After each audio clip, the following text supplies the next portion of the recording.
Hey again, this is Katy Ursta talking to you today about how sometimes life can get in the way of your Beachbody business. All right, so many of you guys know that one of the obstacles I faced in 2014 was my battle with Hodgkin's lymphoma, stage 4. So I had a decision to make from the get-go. I could say, this can really set me back and this can really just destroy my business, and I can shut down and I can just face my cancer battle privately, which is totally respectable. Or I can really just think about how people can maybe benefit from my story and what I've been through. So what I did was I decided from the get-go that I was going to share my story and what I was going through. But I was also going to do it in a way that seemed fair to me. If I share my story with you, your job is to share it with somebody who needs it. And because of that, I was able to really grow my business. I was able to grow the number of people who were following me. At that time, too, I actually started a like page. Everything before that for a year and a half was run just through my Facebook personal page. I wanted to reach people on a different level. I wanted to make sure that I was combining the idea of health and wellness, but also feeling blessed and being blessed.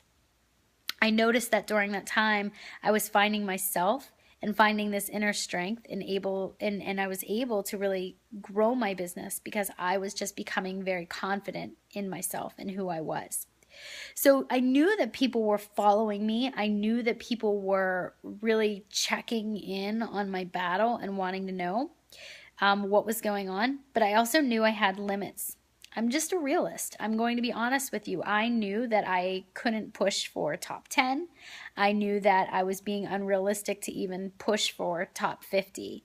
And instead, I was focusing solely on doing what I was able to, on hitting my Success Club goals month after month.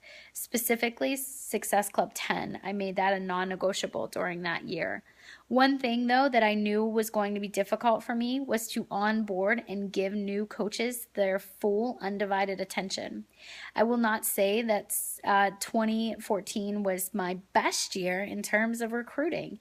However, what I did do was I focused on working with the willing.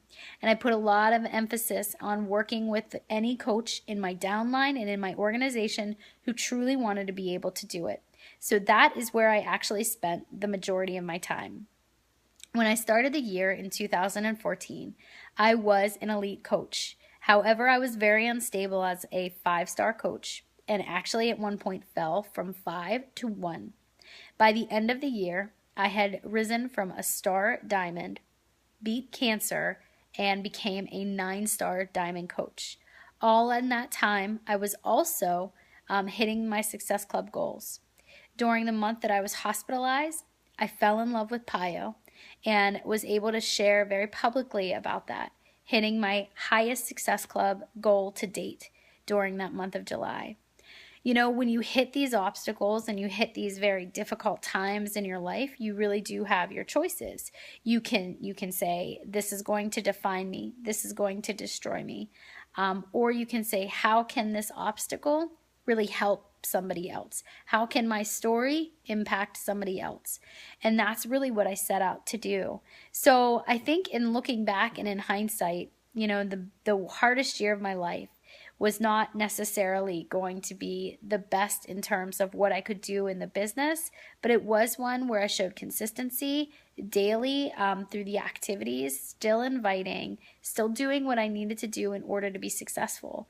And if anything, if you look at this, you should say, well, why can't I do it? Why can't I be successful at it? And if you really start thinking that way, the more successful you'll become at it. That's it.